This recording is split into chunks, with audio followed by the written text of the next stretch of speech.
많이 피곤하시죠? 이 시간은 개인적으로 조시는 것은 무죄라고 생각하는데 제가 혹시 설교하다 졸면 깨워주시길 부탁드립니다. 또 잠을 깨워 말씀을 또 증거하겠습니다. 우리가 살다 보면 다 혼자 사는 것이 아니기 때문에 누군가에게 아쉬운 소리를 해야 할 일이 있습니다. 부탁을 해야 하는 것이죠. 그런 부탁이 가벼운 것도 있지만 좀 더 비중이 있고 무거운 그런 부탁도 있습니다. 그럴 때 우리가 생각이 드는 건 내가 이 사람이랑 얼마나 친하지? 이런 부탁을 하면 이 사람이 이걸 들어줄만 할까? 부담 없이 이런 것을 또 부탁해도 되나? 이런 생각을 하게 되는 것이죠. 충분히 친분이 있는 사람이라면 얼마든지 내 등을 비빌 정도로 말할 수 있겠지만 그렇지 못한 상황에서 무언가를 말하게 될 때 상당히 곤욕스럽습니다. 그런 마음 한편에 드는 생각이 평소에 좀 잘 좀 할 걸, 평소에 인간관계도 좀 하고 연락도 하고 지낼 걸, 굳이 이럴 때 내가 연락을 해서 아쉬운 소리 하게 되는구나, 이런 생각을 하게 되는 것이죠. 그런 의미에서 우리 관계는 매우 중요합니다. 그렇다면 하나님과 우리와의 관계는 어떠할까요? 우리가 현재적으로 하나님을 얼마나 친밀하고 또 등을 비빌 만한 그런 언덕처럼 생각하고 있는가 하는 것은 그 사람의 영적인 상태에 따라 차이가 날 것입니다.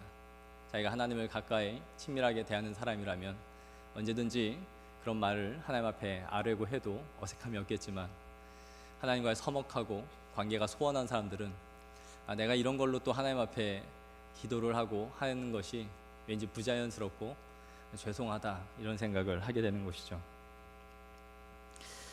하지만 우리가 하나님을 알게 된 이 시점, 내가 언제부터 하나님을 알게 됐을까 이렇게 생각한다면 다들 내가 하나님을 영접하고 믿기 시작하는 그때부터 내가 하나님과 내가 관계가 생겼다라고 생각할 것입니다.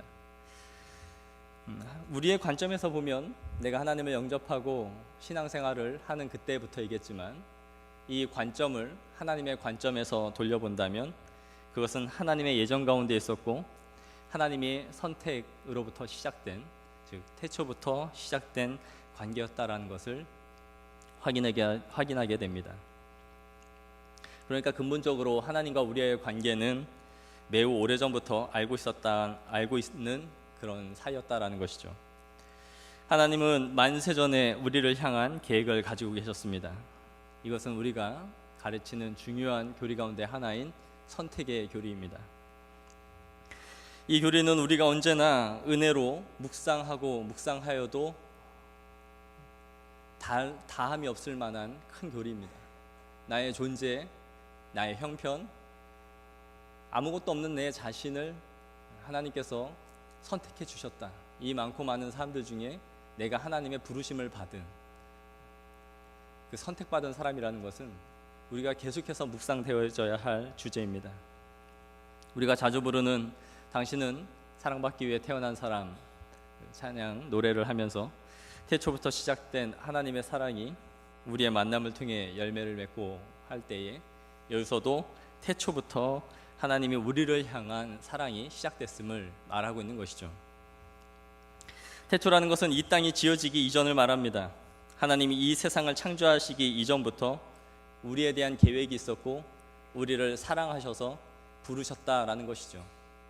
내가 21세기를 살아가는 이 시점에 또 어느 쯤에 하나님을 믿게 되었지만 그 시작은 이미 하나님의 예정 가운데 있었고 그 예정이 역사 가운데 펼쳐진 그 시점이 지금 나에게 하나님을 믿고 있는 이 시점이 되는 것입니다. 그러나 그것은 우리의 관점이고 하나님의 관점에서 본다면 하나님이 우리를 향한 선택은 태초부터 있었다라는 것을 말해주고 있는 것이죠. 그래서 시편 기자는 시편 139편 16절에 내 형질이 이르기 전에 주의 눈이 보셨으며 나를 위하여 정한 날이 하루도 되기 전에 주의 책에 다 기록되었나이다 라고 고백합니다. 다윗도 내 형질이 내 부모의 뱃속에서 이루어지기 이전부터 하나님이 나를 이미 선택하셔서 내가 이 자리에 왔습니다라는 것을 고백했던 것입니다. 또한 예수님께서 나다나엘을 부르실 때를 보면 이는 참 이스라엘 사람이요 마음에 간사한 것이 없다, 이렇게 말씀하십니다. 나다나엘이 이 말을 듣고 깜짝 놀라죠. 어떻게 저 사람이 나에 대해 이렇게 평가하고 말할 수 있는가? 그러자 예수님께서 빌립이 너를 부르기 전 너가 무화과 나무 아래에 있을 때부터 알았다라고 말씀하십니다. 이 말을 들은 빌립이 당신은 하나님의 아들이시오 이스라엘의 임금이로소이다라고 고백하고 그를 메시아로 영접하게 되는 것이죠. 이것이 무엇을 의미했는가 하는 것은 이 시간에 말씀을 드릴 수는 없겠지만 분명한 사실은 빌립 그가 어떤 사람이었는지 무엇을 하고 있는 사람이었는지 이미 하나님께서 알고 계셨다라는 것이죠. 빌립은 자신이 은밀하게 무화과나무 아래에서 행하고 있었던 그 사실을 알고 있는 예수님, 그를 메시아로 인정하지 않을 수 없었던 것입니다. 이렇게 예수님께서 제자 한 사람 한 사람을 불러내신 이러한 일들은 그 당시에만 있었던 것이 아니라 오늘 우리에게도 동일하게 일어나고 있습니다. 하나님은 오늘도 우리를 이렇게 부르고 계시며 우리에게는 각양 다양한 정황과 상황들을 가지고 있지만 이러한 다양한 방식으로 하나님을 믿고 이 자리까지 왔다라는 것입니다. 그 사람의 기질과 성품에 맞게 하나님께서 역사하셔서 예수님을 믿게 되기까지 일어나는 여러 가지 장애들을 하나님께서 제거하시고 또 그 하나님을 믿게 하셨을 뿐만 아니라 계속해서 우리의 신앙이 떨어지지 아니하도록 우리를 인도해 가고 계시다라는 것이죠.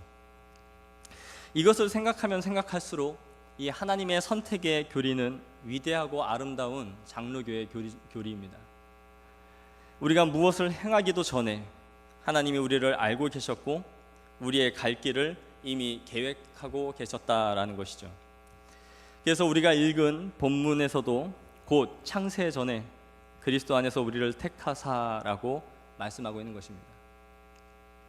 영어 성경에는 세상의 기초가 놓이기 전 그분 안에서 우리를 택하셨습니다. 세상이 만들어지기 이전부터 우리를 향한 계획이 있었다라고 말씀하고 있는 것이죠. 분명히 이 선택은 아무리 생각해도 부인할 수 없는 하나님의 절대적인 사랑을 우리에게 말해주고 있습니다. 그런데 문제는 오늘날 이 선택의 교리에 대한 오해로 인하여 여러 가지 문제들이 발생하고 있다라는 것이죠. 즉 우리에게 이 선택의 교리가 우리의 신앙생활의 전체를 지배하기 시작한 것입니다. 물론 말씀드린 것처럼 이 선택은 매우 은혜롭고 나의 근거나 나의 존재를 뛰어넘는 하나님의 사랑을 풍성하게 항상 말해줍니다. 그러나 말씀드린 것처럼 이 선택의 교리 하나가 우리의 신앙생활 전체를 덮어버렸다라는 것이죠. 무조건적인 하나님의 사랑으로부터 시작된 선택의 교리밖에 우리에게는 남지 않게 된 것입니다. 우리가 구원을 가볍게 여기는 이유가 어디에 있습니까? 바로 이 무조건적인 선택의 교리에 대한 오해로 인해 빚어지는 것입니다. 내가 선택받았다면 내 구원은 잃어버리지 않는다. 이 선택에 대한 교리의 오해가 우리의 성도를 성도답게 살아가지 못하도록 만들고 있는 것이죠. 칼빈은 일찍이 5대 강령을 우리에게 말했습니다. 인간의 전적인 타락, 제한 속죄, 하나님의 무조건적인 선택, 불가항력적 은총, 성도의 견인, 이 5가지를 칼빈의 5대 강령이라고 말합니다. 그러나 우리는 이 하나님의 선택의 은혜만을 강조한 나머지 구원 이후의 삶을 무시하기 시작한 것입니다. 하나님의 선택, 태초부터 이루어진 하나님의 선택 그 하나가 우리의 삶을 지배하기 시작한 것입니다. 하나님이 선택했으므로 우리는 구원을 받았다라는 확신만 있지 그 확신에 버금가는 삶을 잃어버린 것입니다. 주중에 술과 담배를 아무렇지 않게 하고 이러저러한 일을 핑계로 주일 성수를 안 지키는 것을 밥 먹듯이 하며 이방인을 방불케 할 만한 제 멋대로의 삶을 살아가는 신자들이 교회 안에 넘치고 있습니다. 그런데 놀랍게도 그들과 대화를 하다 보면 그들은 스스로가 구원을 받았다라는 강한 확신을 갖고 살아간다라는데 놀라움을 금할 수 없는 일이 우리 안에 일어나고 있는 것이죠. 성도로서의 삶이 아무것도 드러나지 않고 있는데 예배와 경건을 쫓는 삶이 없음에도 불구하고 대화를 해보면 나는 구원의 확신이 있다, 선택을 받았다라고 말한다는 것입니다. 오늘 본문을 보십시오. 곧 창세전에 그리스도 안에서 우리를 택하셨다라고 말씀합니다. 그러나 이후에 나오는 말씀은 사랑 안에서 그 앞에 거룩하고 흠이 없게 하시려고, 즉 하나님의 계획은 선택에 있는 것으로 끝이 났다라고 말하는 것이 아니라 더 크고 더 넓은 계획을 우리에게 말씀해주고 있다라는 것이죠. 사랑 안에서 그 앞에서 거룩하고 흠과 티가 없는 사람으로 세우고자 하셨다. 즉 선택하신 것으로 본문을 끝낸 것이 아니라 그 뒤에 원대한 하나님의 계획을 말씀해주고 있는 것입니다. 즉 창세전에 선택한 이유가 무엇이냐? 그분 앞에 거룩하고 흠이 없는 자로 서게 하시기 위함이다 라는 것입니다. 우리를 거룩하게 하고자 하시는 것이 우리를 하나님의 근본적인 이유였음을 말씀해주고 있는 것이죠.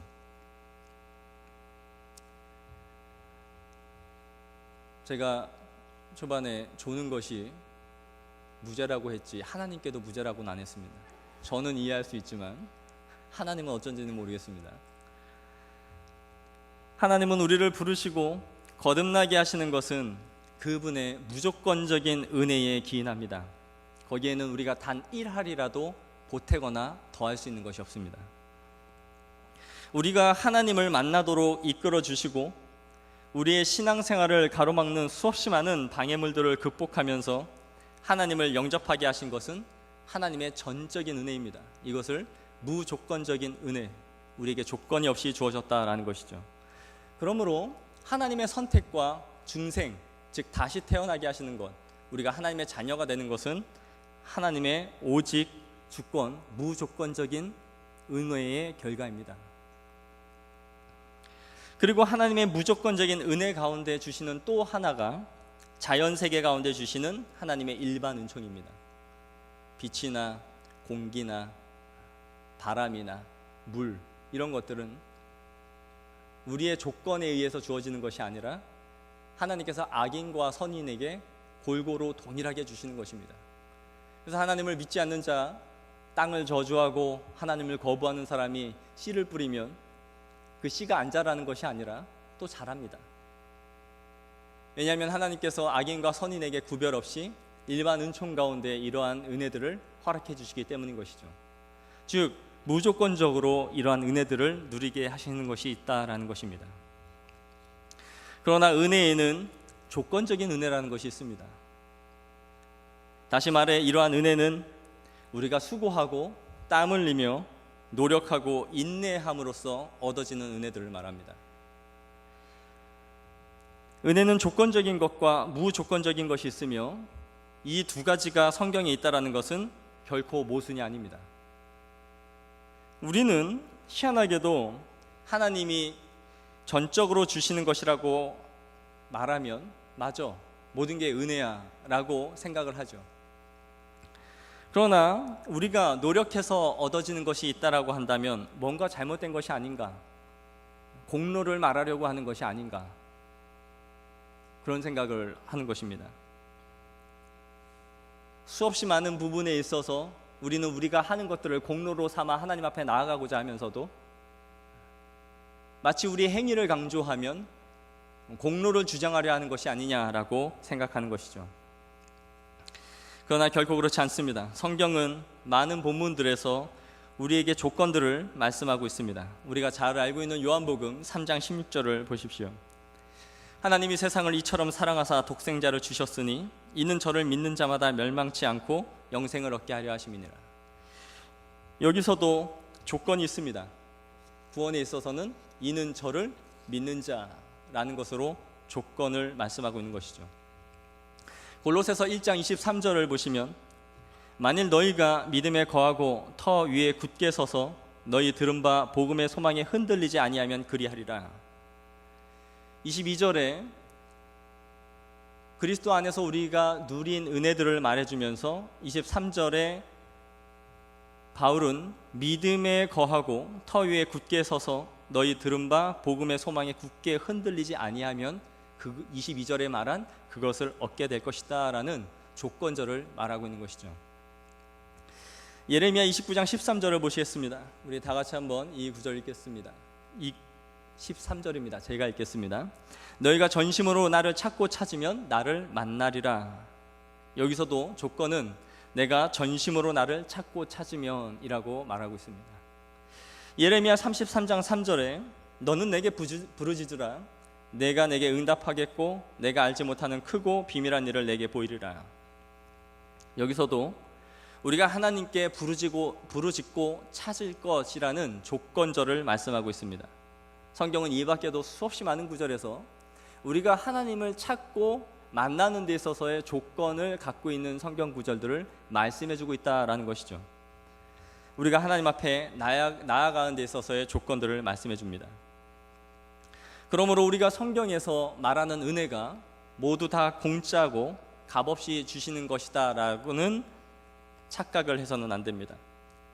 값없이 무조건적으로 주시는 은혜는 하나님의 선택과 구원, 그리고 말씀드린 일반 은총 가운데 주시는 것들입니다. 그러면 구원도 하나님이 우리에게 거저 주시고 무조건적으로 주시고 우리를 선택하시는 것도 조건 없이 우리의 복 중에서 이미 하나님이 만세전에 계획하신 대로 주셨다. 그러면 그 이후의 조건들은 어떻게 오는 것인가? 분명하게 말씀드린 것은 우리가 구원하는 데 있어서는 절대 우리의 조건이 들어가 있지 않는다라는 것입니다. 선택과 부르심, 중생은 하나님의 것입니다. 그러나 성경은 우리가 거룩하고 흠이 없게 살아가는 삶에 있어서는 이 조건을 말씀해주고 있다는 것이죠. 우리가 거룩한 삶을 추구해 나가는 성화에 있어서는 이 조건을 계속 말씀해 주는 것입니다. 성화를 이루어가는 삶에는 분명히 조건이 있고 우리의 노력 여하에 따라 실패도 하고 성공도 합니다. 성경에 있는 여러 구절들은 우리를 부르시는 조건으로서의 조건은 한 구절도 없지만 우리가 거룩하고 흠이 없는 하나님의 자녀로 부름을 받는 데 있어서는 수없이 많은 조건들을 말해줍니다. 우리가 이 땅에서 누리는 복에 대해서 말을 할 때도 신명기에서는 반드시 축복과 저주를 우리의 삶의 율법을 따라 살아가는 삶에 근거하여 말해주고 있다는 것이죠.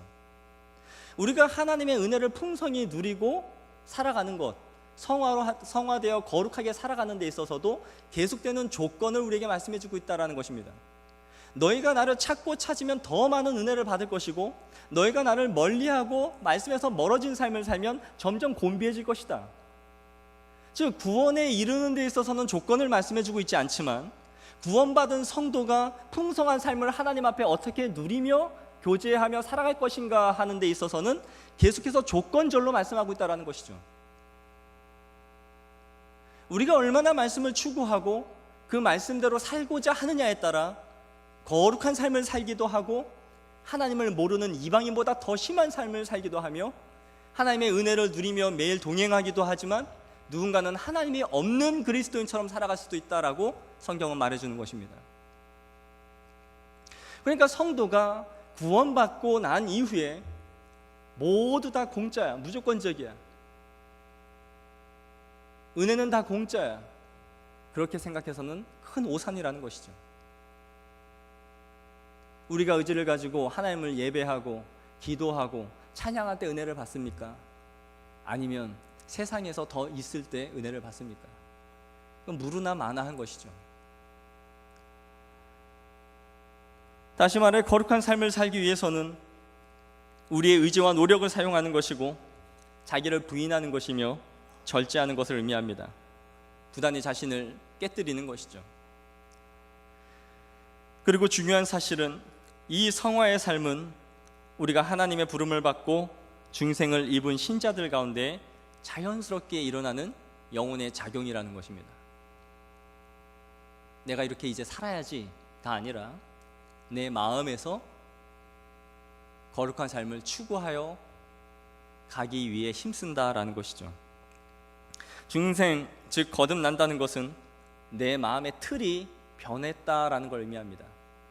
이전에 내 영혼의 상태가 아니다라는 걸 의미합니다. 즉 내가 이전에 살아가던 삶의 패턴과 추구하던 경향성이 완전히 변화되었음을 의미합니다. 내가 추구하는 지점이 바뀌었다라는 것이죠. 내가 목표로 하는 길이 아예 바뀌었다라는 것입니다. 이게 자연스럽게 일어나는 것이다. 이전에 즐겁게 행하던 것들이 재미가 없어지는 것이며, 그렇게 추구하며 나아가던 것들이 부질없게 생각되는 것이고, 이 하나님의 것이 아닌 것들은 덧없어 보이는 것으로서 우리의 안목이 바뀌는 것을 의미합니다. 내 마음의 중심축이 이동이 되는 것이며, 중생의 결과 우리의 마음의 변화가 일어나는 것입니다. 내가 이전에 즐기던 노래, 내가 이전에 만나던 친구, 내가 이전에 유익하게 생각했던 것들이 이제는 덧없게 느껴지는 것이죠. 이것이 중생한 신자, 거듭난 신자, 구원받은 성도의 큰 특징입니다. 저는 아직도 좋습니다. 재고해 보셔야 됩니다. 그렇기 때문에 우리가 성화를 추구하는 이 삶은 고행과 다른 것입니다. 고행은 내가 좋아하는 것을 하지 않으려고 부단히 자신을 채찍질하는 것입니다. 내가 본성으로 계속 좋은데 그것을 안 하려니까 부단한 노력을 하면서 고통을 받는 것이죠. 내가 아직도 좋고 그것을 따라가고 싶은데 못하니까 힘이 드는 것입니다. 그래서 고행을 하게 되는 것이죠. 물론 신자의 마음 안에도 믿음의 내적 갈등과 싸움이 근본적으로 있습니다. 그러나 우리는 성령의 생명의 법을 따라 행하는 것입니다. 구원받은 성도들은 우리 안에 역사하는 성령에 의해 생명의 성령의 법을 따라 살아가는 것이죠. 즉 성령이 내 안에서 거룩함을 추구해 가도록 우리를 이끌어가고 있다는 것입니다. 그래서 내적인 충돌과 갈등이 일어나지만 이미 성도 안에는 주어진 조건이 다릅니다. 이 세상 사람들은 고행을 통해 내가 세속적인 것을 버리기 위해 부단히 추구하는 것이 세속적인 종교이지만, 우리는 우리 안에 주신 성령의 능력으로 그것을 자연스럽게 추구해 나가게 되는 것입니다. 물론 성도마다 시간은 다르며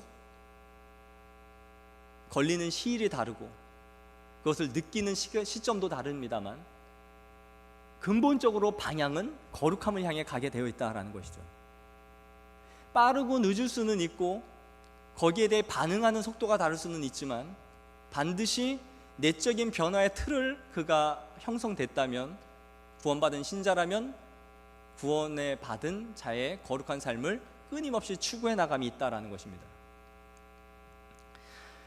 즉 중생했다는 것은, 구원받았다는 것은 우리 안에 내주하는 성령님이 계시다는 것이고, 그 성령의 지배함과 순종을 통해 이 싸움을 이길 수 있는 조건을 구비했다라는 걸 의미합니다.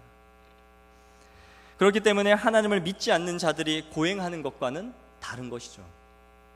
본성을 죽이기 위해서 스스로 고행을 하는 것과 성령님이 내 안에서 나를 변화시켜 이미 변화된 상태로 이끌어가는 것은 다른 것입니다. 우리가 괴로운 것은 그 세속적인 것을 못 따라가서 괴로운 게 아니죠. 하나님을 추구하고 싶은데 세속적인 것 때문에 하나님의 법을 추구하지 못하는 것이 괴로운 것이죠. 맞습니까? 내가 세속적인 것을 추구하고 싶은데 못해서 괴로운 것이 아니라, 하나님의 거룩함을 따라가고 싶은데 세속적인 것이 자꾸 나를 방해하니까 괴로운 것이죠. 이게 구원받은 성도의 마음입니다.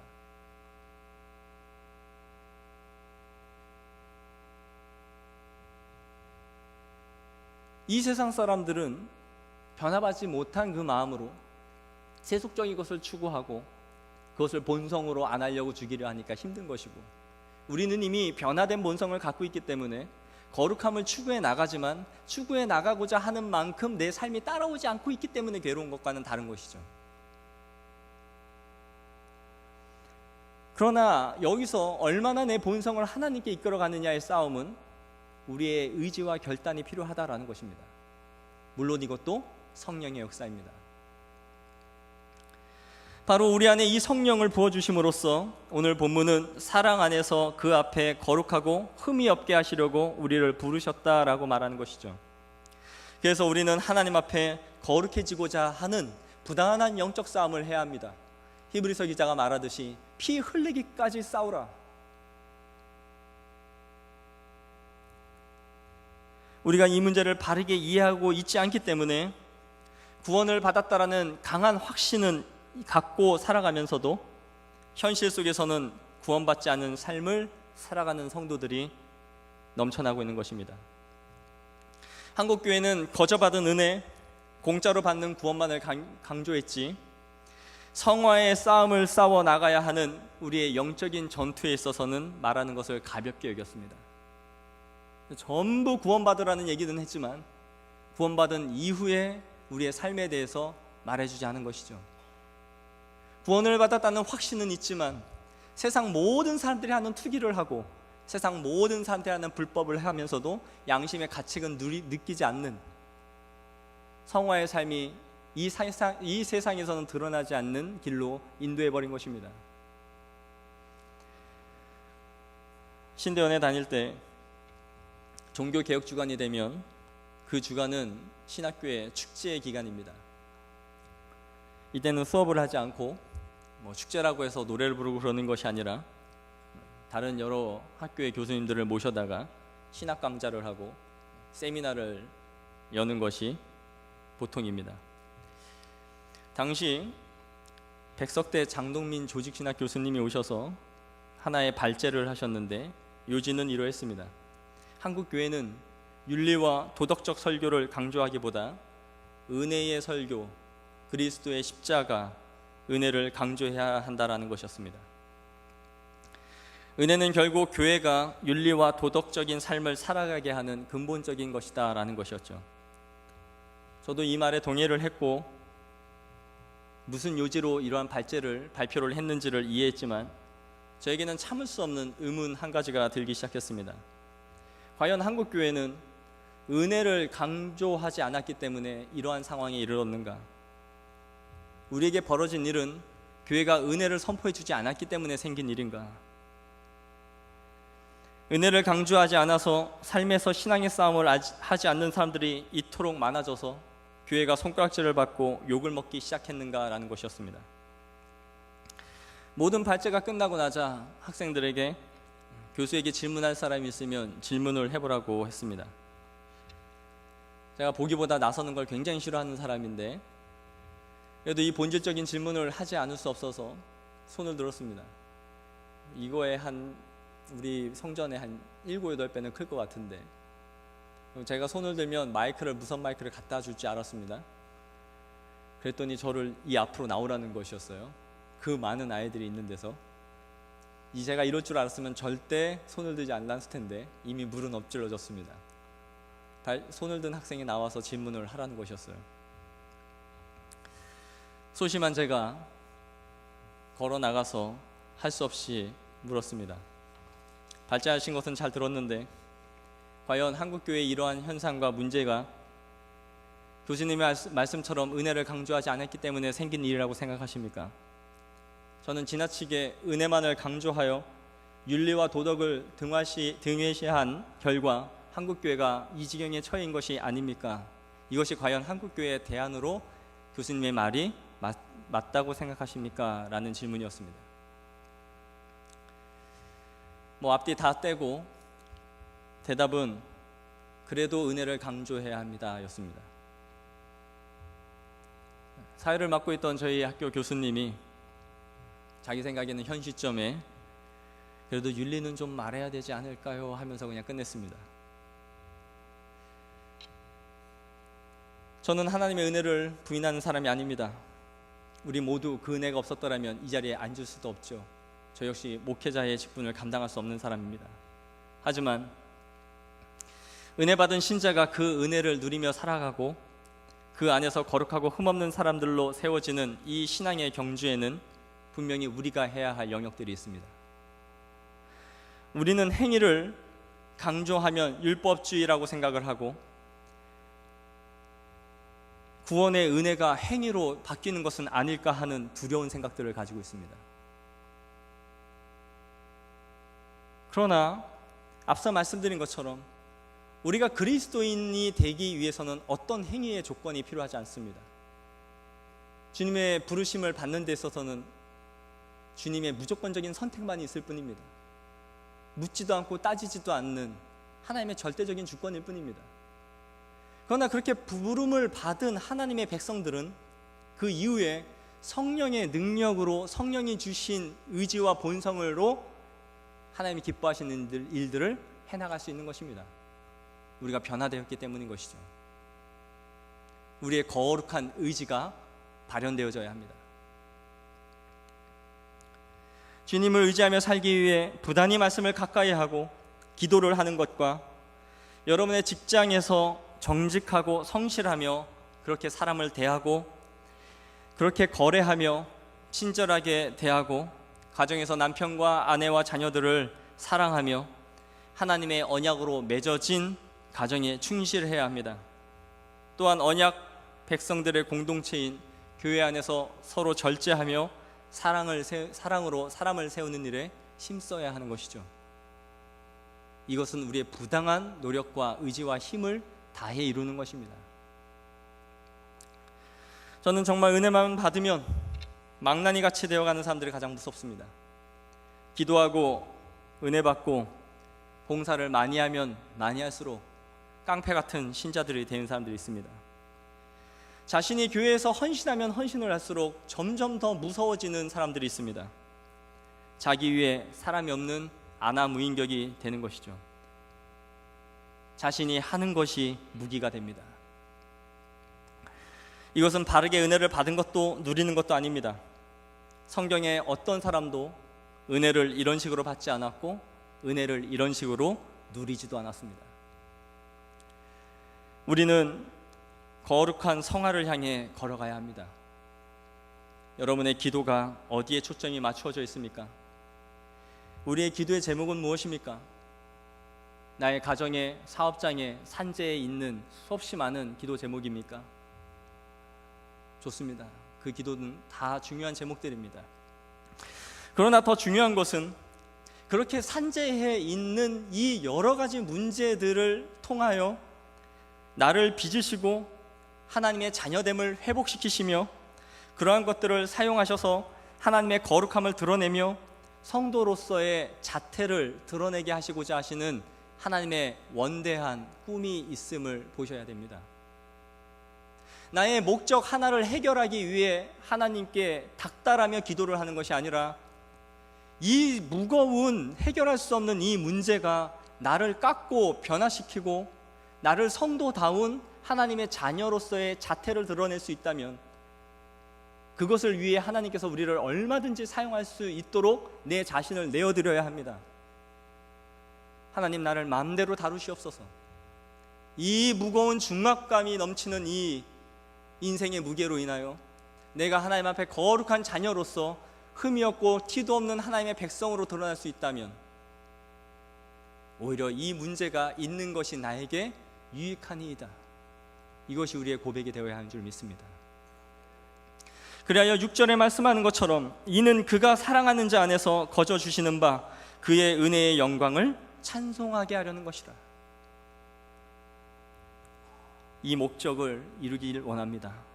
이것이 우리를 불러주신 그분의 목적임을 기억하며 한 주도 우리가 살아갈 때에 은혜의 영광의 찬송으로 우리의 삶이 기꺼이 드려질 수 있도록 주님 앞에 나아가시는 저와 여러분이 되기를 원합니다. 기도하겠습니다.